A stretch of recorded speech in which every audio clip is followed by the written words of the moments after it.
Hello student, मैं पप्पू कमौत आप सभी का मेरे यूट्यूब चैनल पीके केमिस्ट्री पर तहे दिल से स्वागत करता हूं।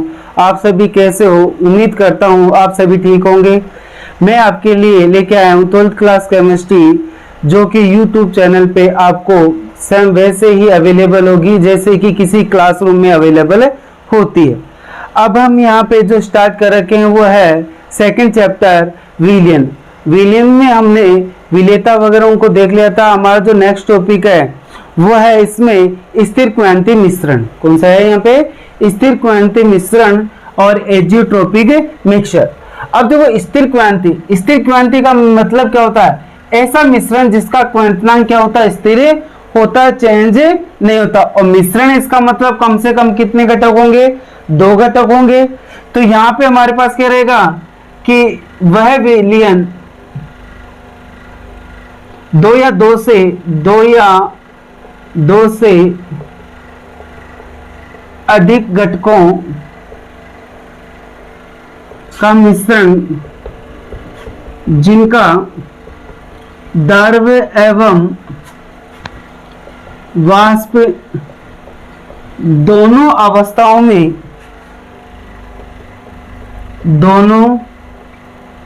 अवस्थाओं में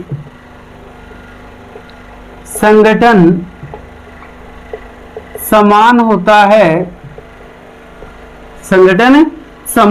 है तथा एक निश्चित ताप पर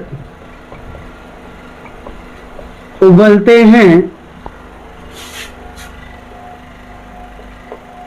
स्थिर क्वांति मिश्रण कहलाते हैं। स्थिर क्वांति मिश्रण कहलाते हैं। अब इसमें मोस्ट ये आता है कि एक ताप हो गए, 2 घटक हो गए, जिनको अपन मिक्स करने के बाद में उनका संगठन कैसा हो जाता है? समान हो जाता है और निश्चित ताप पर उबलते हैं। तो इस विधि द्वारा यह कह सकते हैं स्थिर क्वांति मिश्रण के घटकों को साधारण आसवन विधि द्वारा अलग नहीं किया जा सकता। तो क्या किसके द्वारा जा सकता है? ओनली परभाजी आसवन विधि है, उसी के द्वारा हम घटकों को अलग कर सकते हैं। अब देखो, इसका ये 2 प्रकार के होते हैं। एक होता है निम्न क्वांति मिश्रण या उच्च वाष्पदाबी मिश्रण। देखो, एक होता उच्च क्वांति मिश्रण, एक तो रहेगा निम्न क्वांति मिश्रण या उच्च वाष्पदाबी मिश्रण, और दूसरा होता है उच्च क्वांति मिश्रण या निम्न वाष्पदाबी मिश्रण। अब देखो, इसका मतलब क्या होता है? निम्न वाष्पदाबी का मतलब होता है कि यदि हमारे पास 2 घटक है ए एंड बी, इन दोनों को जैसे हम मिक्स कर देते हैं, मिक्स करने के बाद में इनका जितना भी टेम्परेचर, इनका जितना भी क्वांटनांक होता है, उससे कम इसका हो जाता है। फॉर एग्जाम्पल, यहां से एग्जाम्पल लेते हैं। इसमें निम्न क्वांति मिश्रण का मतलब क्या होगा? दोनों घटकों को मिलाने पर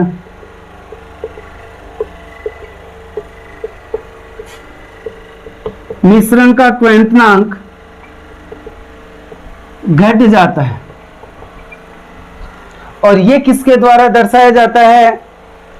ये दर्शाते हैं धनात्मक विचलन प्रदर्शित करने वाले अनादर्श विलयन। यानी कि किनके द्वारा दर्शाया जाता है? जो धनात्मक विचलन दर्शाते हैं। धनात्मक विचलन के अंदर क्या होगा कि विलयन का, जैसे हमने विलय व विलायक को हमने क्या किया? मिक्स किया। मिक्स करने पे क्या होगा? यदि वो रावल्ट के नियम से यदि इनका अधिक वाष्प दाब आता है तो वो धनात्मक होगा। साथ में इनका जो आयतन है उनमें वृद्धि होती है। विक्रिया कैसी होती है? ऊष्माशोषी। अब देखो, यहां से इसमें एग्जाम्पल दे रखा है। इस एग्जाम्पल से हम इसको समझ सकते हैं कि हमारे पास एथेनॉल होता है C2H5OH 95% प्लस कई जगह आपको 95.5 मिल जाएगा। प्लस वाटर, ये कैसा, ये कितना परसेंट रहेगा, 5%। आपको पता है कि जैसे अपन वाइन वगैरह है उनके अंदर वाटर को, एथेनॉल, अगर इनको अंदर हम वाटर मिक्स करते हैं तो दोनों घटक एक जैसे हो जाते हैं, जिन्हें हम आसानी से अलग नहीं कर सकते। तो ये इसका जो क्वथनांक है हमारे पास इस समय क्या होगा, इसका क्वथनांक है, बॉइलिंग पॉइंट इसका जो रहेगा वो रहता है 78.5 डिग्री सेल्सियस। कितना रहता है, 78.5 डिग्री सेल्सियस, और इसका रहता है 100 डिग्री सेल्सियस, 100 डिग्री सेल्सियस पे उबलता ही।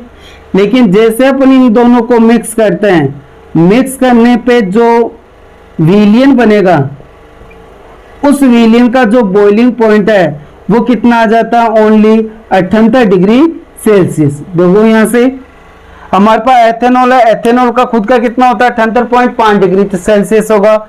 वाटर है उसका, यानी कि जो जल है उसका कितना रहता है, 100 डिग्री सेल्सियस, 100 डिग्री सेल्सियस रहेगा। अब जब ये दोनों अलग अलग है तो इनका टेम्परेचर 78.5 और 100 डिग्री सेल्सियस है।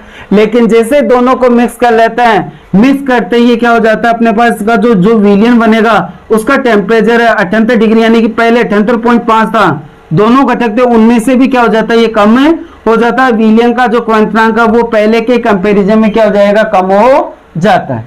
आगे बात समझिए। अब जिनका क्वथनांक कम होता है उनका वाष्प दाब क्या होता है, अधिक होता है। यानी कि जैसे मान लो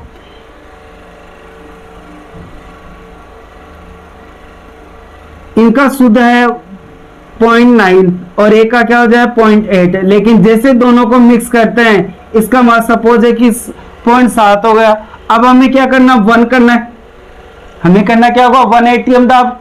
तो 1 एटीएम दाब के लिए इसमें तो 0.1 का डिफरेंस है, इसमें 0.2 का डिफरेंस है, लेकिन इसमें कितने का हो गया, 0.3 का डिफरेंस हो गया। यानी कि पहले के कंपैरिजन में हमें क्या करना पड़ेगा, ताप अधिक बढ़ाकर उसका वाष्प दाब अधिक करना पड़ता है। ओके, और ये आता है कि धनात्मक विचलन दर्शाने वाले का दाब, जो वाष्प दाब है, वो दोनों घटकों के वाष्प दाब से क्या होता है, अधिक होता है। तो ये रहेगा यहां से इसमें कि जैसे हम दोनों को मिक्स करते हैं, इनका जो क्वथनांक है दोनों घटकों से भी क्या हो जाता है, कम हो जाता है। और ऐसे विलयनों का वाष्प दाब है वो अलग अलग वाष्प दाब भी जो घटक है उनसे हमेशा क्या रहेगा, ज्यादा रहेगा। तो ये हो गया अपने पास, यहां से इसको मैं यहां से थोड़ा कम है तो दिख भी नहीं होगा शायद, तो ये हो जाएगा यहां से इसमें विलियन, जो विलियन होगा उसका जो वाष्प जो क्वथनांक है 78 डिग्री सेल्सियस आ जाता है। तो दोनों घटकों से क्या रहता है, ये कम में रहता है। फिर सेकंड टॉपिक है इसका, निम्न क्वथनांक की मिश्रण, क्वथनांक मिश्रण होगा। सेकंड हो जाएगा इसमें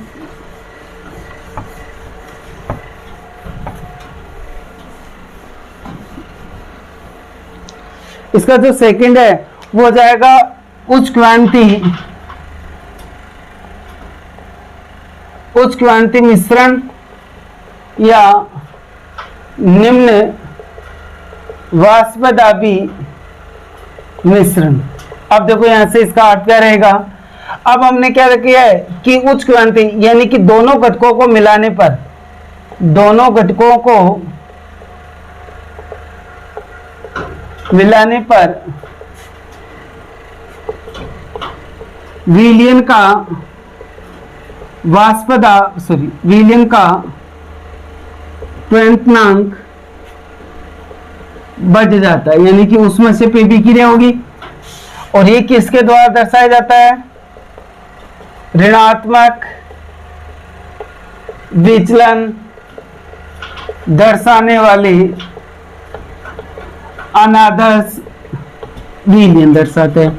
और इसमें अनादर्श विलियन, ऋणात्मक में क्या होगा, विलियन का जो क्वथनांक है या वाष्प दाब है वो दोनों घटकों के वाष्प दाब से में से क्या होता है, कम होता है। इसका एग्जाम्पल हम ले सकते हैं, कोई भी ले सकते हैं, लेकिन अपन एग्जाम्पल यहाँ पे लेते हैं इसका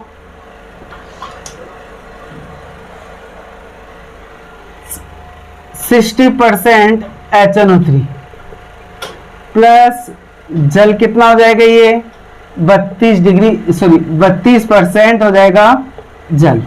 आपको पता है जो HNO3 है, HNO3 का क्वथनांक कितना होता है, 86 डिग्री सेल्सियस, और जल का कितना रहेगा 100 डिग्री सेल्सियस, 100 डिग्री सेल्सियस। लेकिन जैसे हम दोनों को मिक्स करते हैं तो मिक्स करने पे इसका जो क्वथनांक है वो 120.5 डिग्री सेल्सियस हो जाता है। यानी कि जो विलियन बनेगा उसका जो बॉइलिंग पॉइंट है वो कितना हो जाएगा, 120.5 डिग्री सेल्सियस हो जाता है। तो देखो हमने क्या किया कि HNO3 उसका 68% यानी हम मिक्सर बनाया है जिसके अंदर 68% HNO3 और 32% क्या है, जल है। HNO3 का जो क्वथनांक है वो होता है 86 डिग्री सेल्सियस और जल का जो क्वथनांक है वो कितना होता है, 100 डिग्री सेल्सियस।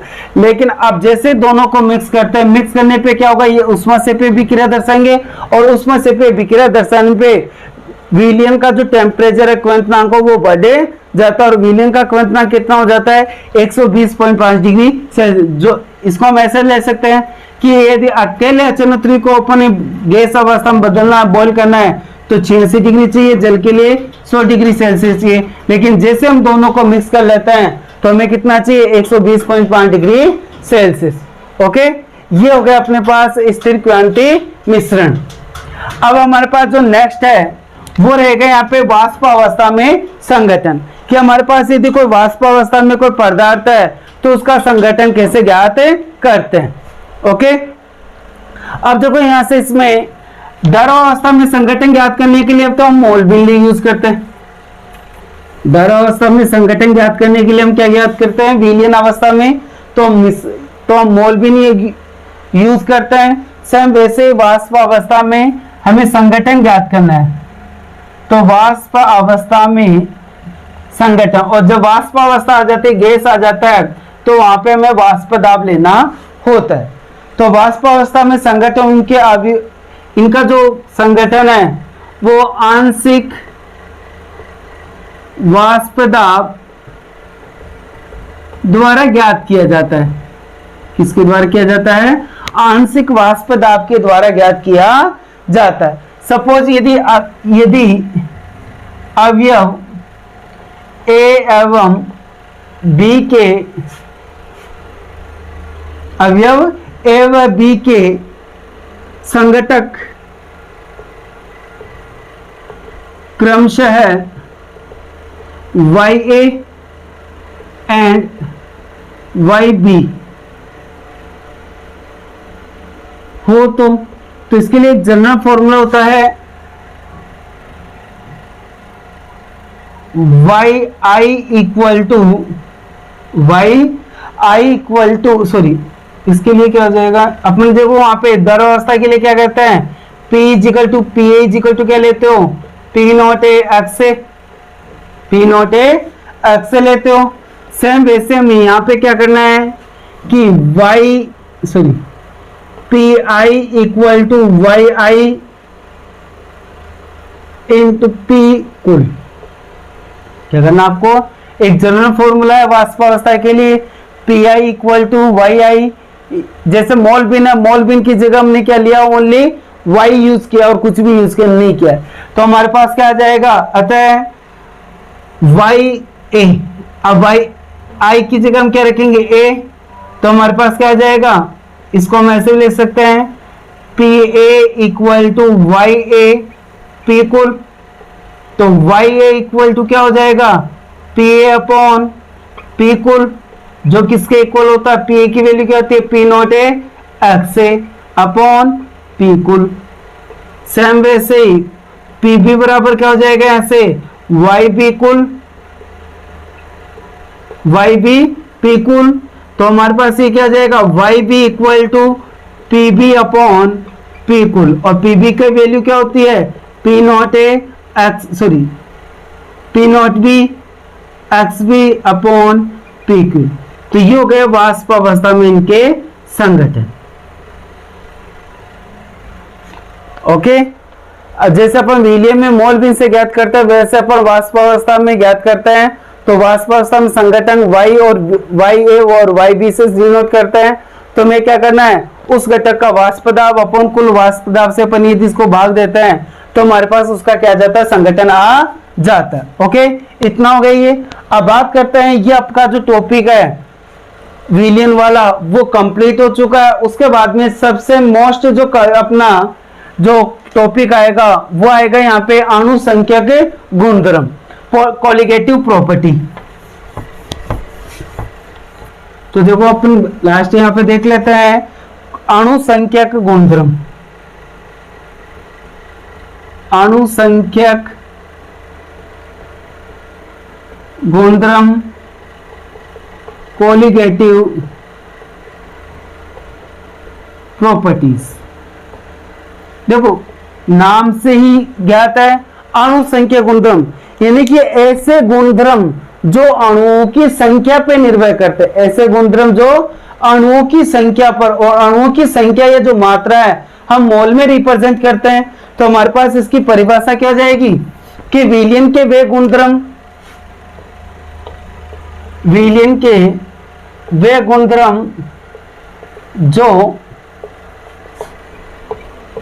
विलियन में उपस्थित विलेय की मात्रा या मोल या अणुओं की संख्या पर निर्भर करते हैं, न कि उनकी प्रकृति पर। अणु संख्यक गुणधर्म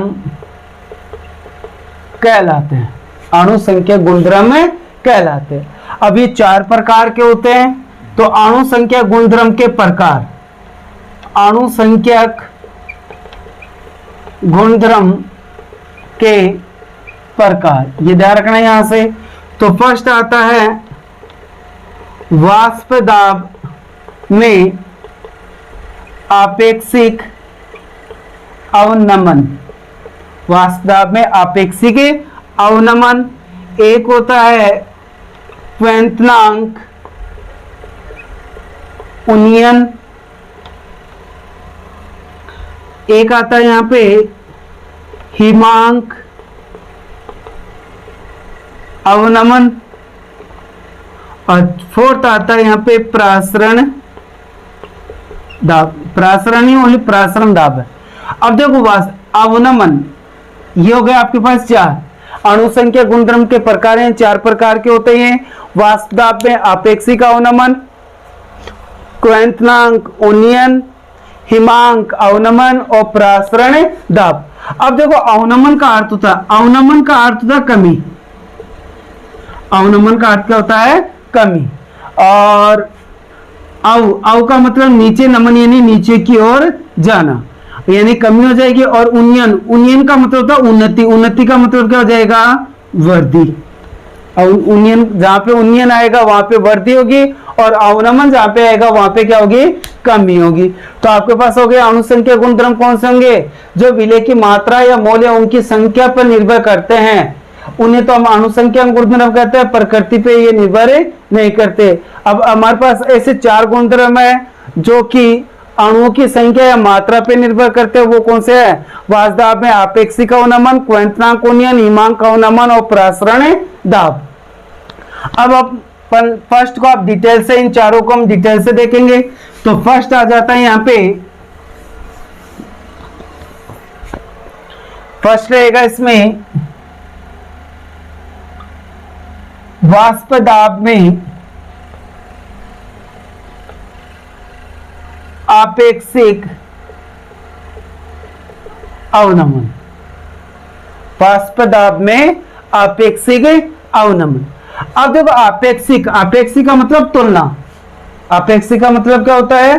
तुलना होता है। तुलना हमेशा कुल में से की जाए, टोटल में से करते हैं कि हमारे पास टोटल में उसका कितना उसने प्राप्त किया है। आपेक्षिक तुलना का मतलब क्या होता है कि हमारे पास पहले कितना था और अब क्या है, यानी वृद्धि और कमी से संबंधित रखेंगे। तो यहाँ पे देखो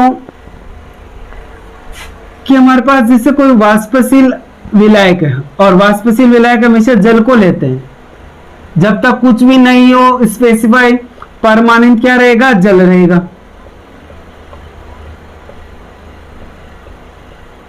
ये अब हमने क्या किया, ये कैसा द्रव है, द्रव हमेशा कैसा होता है, वाष्पशील विलायक। ओके, इस समय इसका जो वाष्प दाब है वो है पी नॉट, वाष्प दाब क्या हो जाएगा इसका, पी नॉट हो जाएगा। लेकिन जैसे हम इसके अंदर क्या मिलाते हैं, अवाष्पशील, यानी जैसे इसके अंदर कोई ठोस पदार्थ जैसे नमक वगैरह हमने या चीनी वगैरह ये मिला दी, तो ये कैसा रहेगा, अवाष्पशील ठोस विलय। तो जैसे हम क्या करते हैं, किसी भी शुद्ध विलायक में, वाष्पशील विलायक में अवाष्पशील विलय मिलाते हैं तो इनका वाष्प दाब पहले के कंपैरिजन में क्या हो जाता है, कम हो जाता है। वाष्प दाब पहले के कंपैरिजन में कम क्यों होता है, क्योंकि इसके वाष्पीकरण की दर कम हो। जैसे अपने पास शुद्ध विलायक था तो यहाँ पे सरफेस पे जितने भी कण थे वो सबके सब क्या थे, वाष्पशील थे। लेकिन जैसे इसके अंदर हम अवाष्पशील विलय मिला लेते हैं तो अवाष्पशील विलय मिलाने पे कुछ कणों को वो क्या कर देते हैं, अवाष्पशील ठोस विलय है वो उनको रिप्लेस कर देंगे, यानी कि सरफेस पे कुछ कण है वो अवाष्पशील विलय के भी आ जाते हैं। तो पहली तो क्या होगी कि वाष्पशील कणों की संख्या वो कम हो गई। दूसरा, यदि अवाष्पशील कण आते हैं उनके नीचे वाले जो वाष्पशील कण होते हैं उनकी वाष्पीकरण की दर भी क्या हो जाती है, कम हो जाती है। तो हम यहां से क्या कह सकते हैं कि जब हम किसी वाष्पशील विलायक में अवाष्पशील ठोस विलय क्या करते हैं, मिक्स करते हैं, तो मिक्स करने पे इनका जो वाष्प दाब है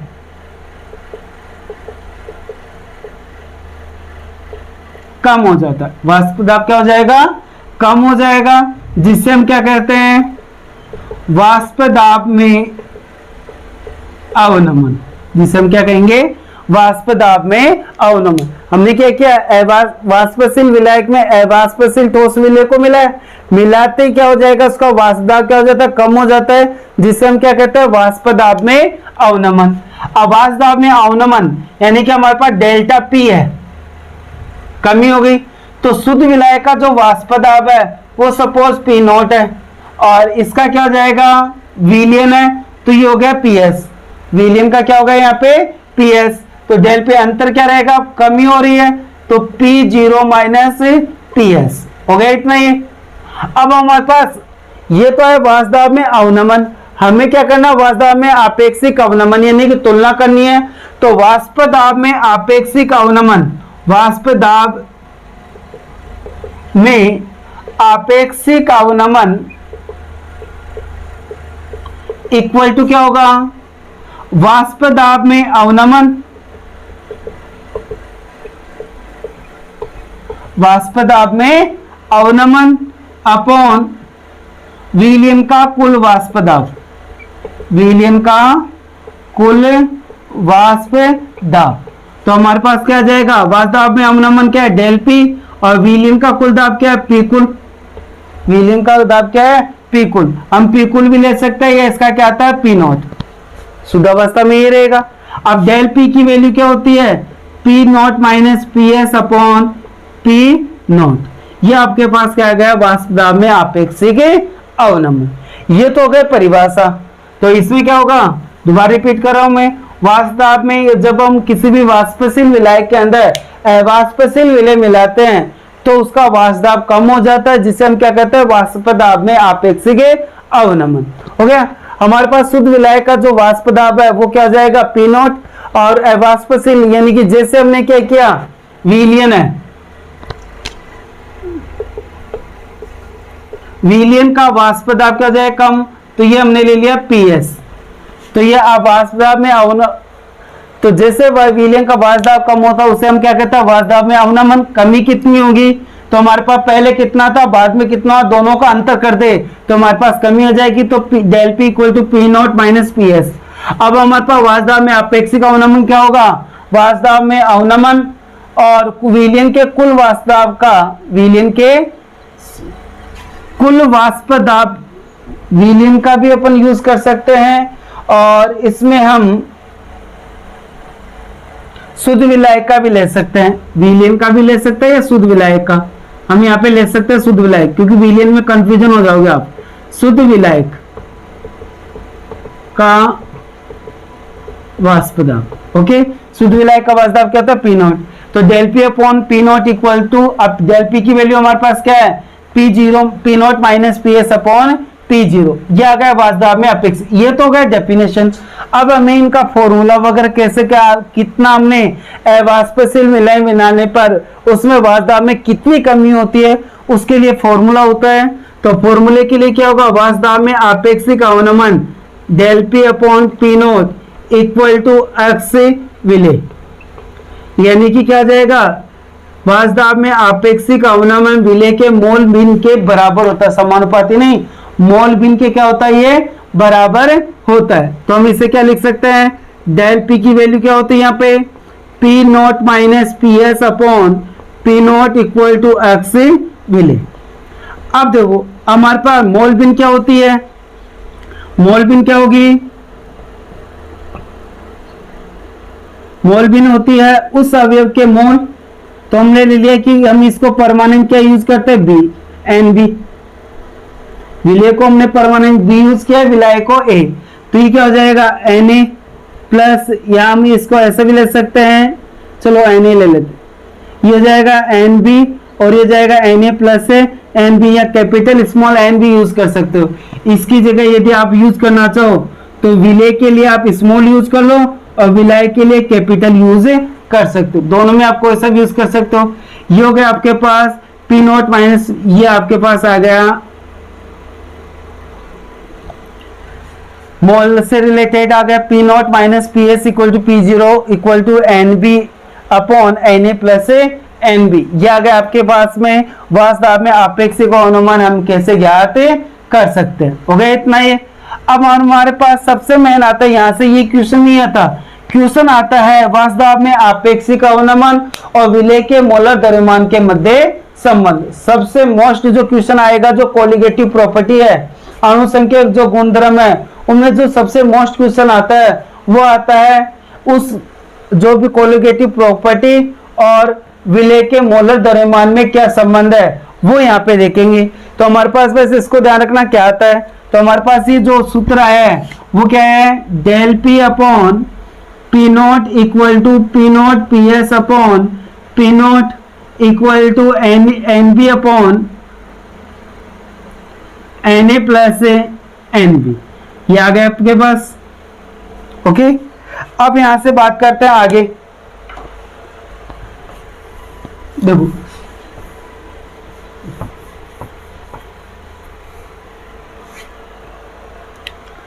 वाष्प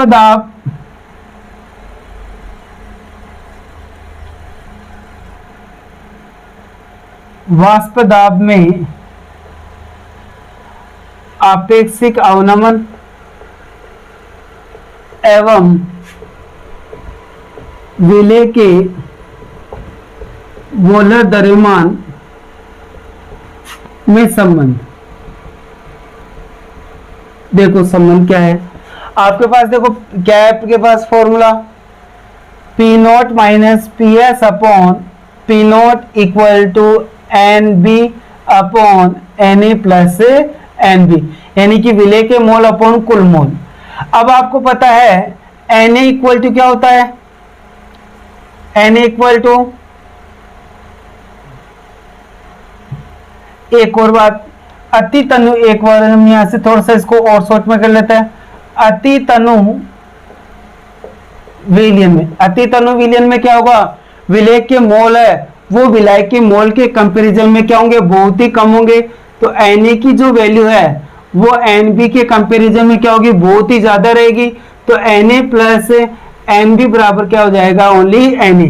तो P not minus P S upon P not equal to Nb upon Na। अब आपको पता है कि ये होगा इक्वेशन 1। अब Na इक्वल टू क्या होता है, मोल कैसे फाइंड करते हैं, उस अवयव का द्रव्यमान अपॉन मोलर द्रव्यमान। तो द्रव्यमान को हम ले लेते हैं WA और ये आ जाएगा Ma, हो गया। सेम ऐसे हो जाएगा Nb इक्वल टू क्या हो जाएगा, WB upon MB, W B upon M B. हो गया इतना। इसकी वैल्यू है एन ए और एन बी की वैल्यू अपन इक्वेशन 1 में रखते हैं, तो क्या आ जाएगा P not P S upon P not equal to N B की वैल्यू क्या आ जाएगी W B upon M B into, अब हम क्या करते हैं इसको डिवाइड करेंगे, डिवाइड करने पे क्या आ जाएगा ये W A upon M A. अब इसको जैसे हम सोल्व करते हैं तो क्या आ जाएगा P not P S upon P not equal to W B upon M B into M A upon W A. यह आ जाएगा आपके पास से इसका तरह। अब यहां से देखो इसमें हमें करना क्या है, हमें क्या करना है इन दोनों के बीच में संबंध, तो एम बी इक्वल टू क्या हो जाएगा P not P S into M B हम इस साइड में लेंगे, इनको इस साइड में, तो हमारे पास क्या आ जाएगा यहां से W B upon W A into M A. यह आपके पास आ गया संबंध वास्तव में आपेक्षिक अवनमन और विलेय के मोलर द्रव्यमान के मध्य संबंध। तो आपको मेनली ये ध्यान में रखना है, ये ध्यान में रहेगा तो आप किसी को भी सोल्व कर सकते हो। फिर भी यदि कभी ये नहीं आता है तो आपको परमानेंट ये ध्यान में रखना है कि मोल भिन्न के क्या होता है, ये बराबर होता है। ये किसके बराबर होता है, एक्स विलेय के मोल भिन्न के बराबर होता है। उसके कारण हम इसमें क्या कर सकते हैं, संबंध ज्ञात कर सकते हैं। यहाँ तो यहाँ डायरेक्ट क्या आता है, इसमें संबंध आता है, ये यहाँ से न्यूमेरिकल आता है, यानी कि जो अंकी क्वेश्चन है वो आ जाएंगे यहाँ से। ओके, ये हो गया वास्तव में आपेक्षिक अवनमन। मैं उम्मीद करता हूं कि आप सभी को ये समझ में आया होगा। यदि किसी भी पॉइंट वगैरह में यदि कोई प्रॉब्लम होती है, पीछे वाले में हो चाहे आज वाले से रिलेटेड, कमेंट बॉक्स में जाके कमेंट करना, जिसका तुरंत ही सॉल्यूशन मिल जाएगा। यदि आप मेरे चैनल पे नए हो तो सब्सक्राइब करें, शेयर करें, लाइक करें और अधिक से अधिक इसको आपको शेयर करना है। और बेल आइकन है उसको जरूर प्रेस कर देना, जिसके कारण आने वाले जितने वीडियो है वो आपको तुरंत मिल सके।